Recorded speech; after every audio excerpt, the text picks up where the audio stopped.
नमस्कार दोस्तों, world physics channel में आपका स्वागत है। आज हम एक वीडियो बनाने वाले हैं जो हम सिंपल पेपर 3 को सीबीएसई बोर्ड को सोल्व करेंगे और ये फिजिक्स का है। इसमें टाइम 3 घंटे दिया है और उसकी जनरल इंस्ट्रक्शन भी दी गई है और इसमें कुछ कॉन्स्टेंट है जिनकी वैल्यूज दी गई है। हम वीडियो को लंबा समय करे बिना ही वीडियो को स्टार्ट करते हैं।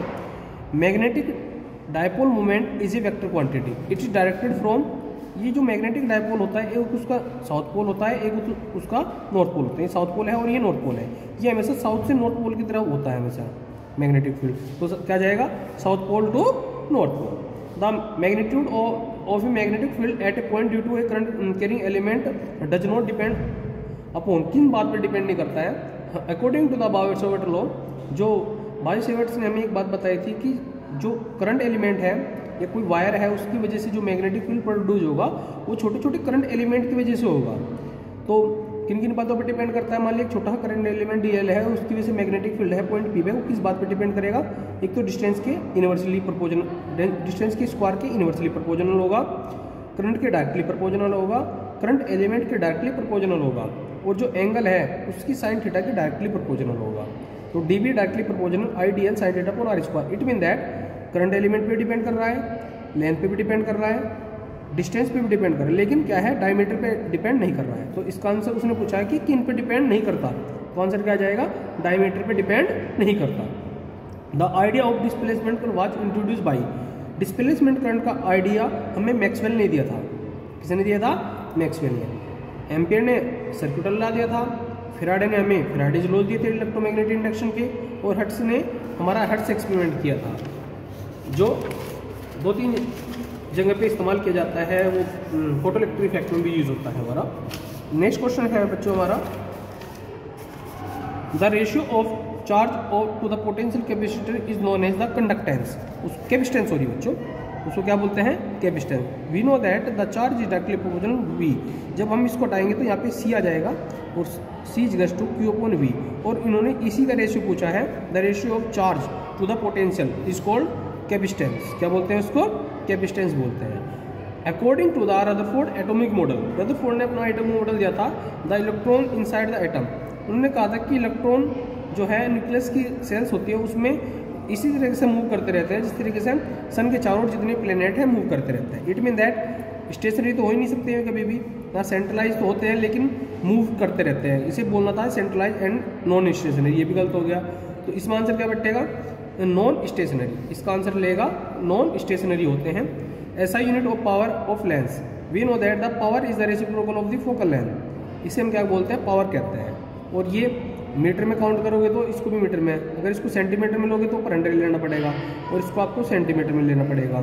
ठीक है, तो इट मीन दैट क्या हुआ बच्चों, इसकी यूनिट होती है डायोप्टर। क्या होती है, dioptre. Laser is a considered to be coherent as well consist of. जो लेजर होती है ना वो बहुत ज़्यादा कोहेरेंट होती है। कोहेरेंट का मतलब उसकी वेवलेंथ भी इक्वल होनी चाहिए, फ्रीक्वेंसी भी इक्वल होनी चाहिए, तो उनकी फेज भी इक्वल होनी चाहिए, उसे हम कोहेरेंट बोलते हैं। तो डाइवर्जेंट बीम तो कभी भी नहीं हो सकती, फैलती नहीं कभी, वो सीधी जाती है। डिफरेंट वेवलेंथ भी नहीं होती उसकी, ये भी गलत है, ये भी गलत है। अनकोऑर्डिनेट वेवलेंथ भी नहीं होती, कोऑर्डिनेट वेवलेंथ होती है और वो भी इक्वल होती है, सेम वेवलेंथ यानी ये। तो इसकी खासियत है सेम वेवलेंथ होगी, सेम फ्रीक्वेंसी होगी, सेम फ्रीक्वेंसी और सेम ही उसकी फेज होगी। आगे क्वेश्चन है, ऐसा यूनिट ऑफ सेल्फ इंडक्टेंस। जितनी भी इंडक्टेंस है उनकी ऐसा यूनिट हेनरी होती है। क्या होती है, Henry. When a body is charge, जब बॉडी चार्ज किया जाता है तो कभी उससे इलेक्ट्रॉन निकल जाते हैं, कभी उससे इलेक्ट्रॉन उस पर आ जाते हैं, यानी कि कभी उसका मास बढ़ जाएगा इलेक्ट्रॉन आने से, कभी घट जाएगा। हम कह सकते हैं कि ना तो इंक्रीज होगा तो डिक्रीज भी होगा, कांस्टेंट तो रहेगा नहीं। तो क्या रहेगा, में इंक्रीज और डिक्रीज, कभी बढ़ जाएगा कभी घट जाएगा। जब नंबर ऑफ इलेक्ट्रॉन ज़्यादा हो जाएंगे, जब इलेक्ट्रॉन गेन करेगा तो इंक्रीज होगा, और जब इलेक्ट्रॉन लॉस करेगा तो क्या होगा, डिक्रीज करेगा। ठीक है बच्चों, तो कभी इंक्रीज करेगा कभी डिक्रीज करेगा। आगे क्वेश्चन दिया है, which of the following is non ohmic resistor. Ohmic में होते हैं जो ओम्स के लॉ को फॉलो करते हैं, नॉन ओमिक में होते हैं जो ओम्स के लॉ को फॉलो नहीं करते। तो भाई कॉपर तो एक मेटल है, ओम्स की लॉ को फॉलो करेंगे। जितने भी मेटल है या कंडक्टर हैं वे ओम्स की लॉ को फॉलो करते हैं। एल्यूमिनियम भी एक कंडक्टर है, ओम्स की लॉ को फॉलो करेगा। डायोड वाल क्या है? एक सेमीकंडक्टर डिवाइस है जो किसे फॉलो करता है? नॉन ओमिक को फॉलो करता है। तो आंसर क्या आ जाएगा बच्चों?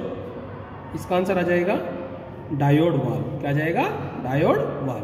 ए hot wire emitter radius of 10 ampere is AC circuit. AC circuit से जोड़ा गया है।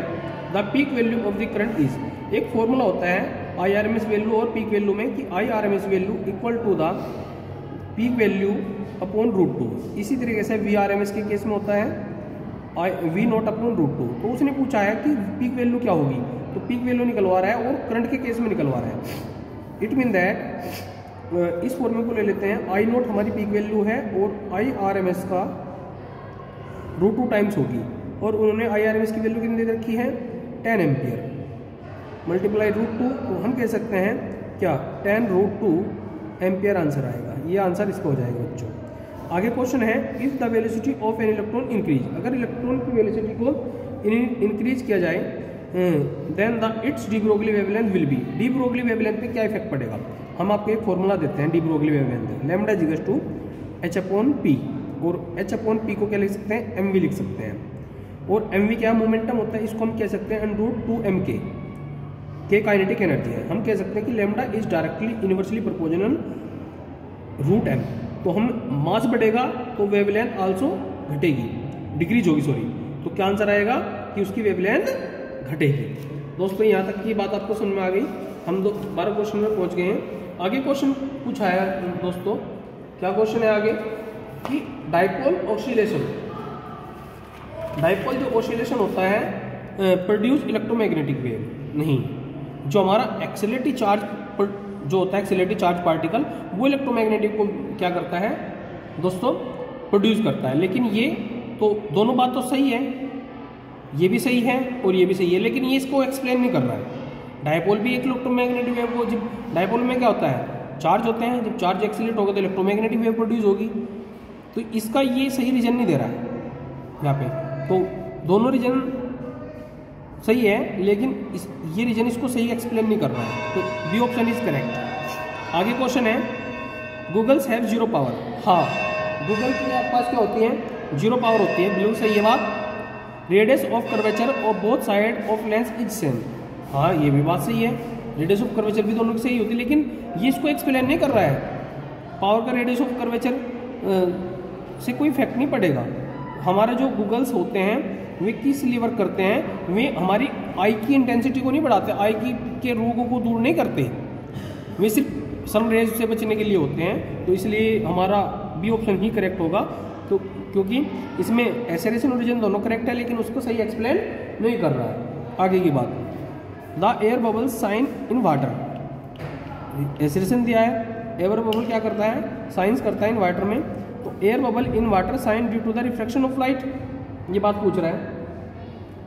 भाई आपका एसेरेशन तो करेक्ट है, लेकिन ये जो रीजन दिया है ये करेक्ट नहीं है, ये इसका फॉल्स आंसर है।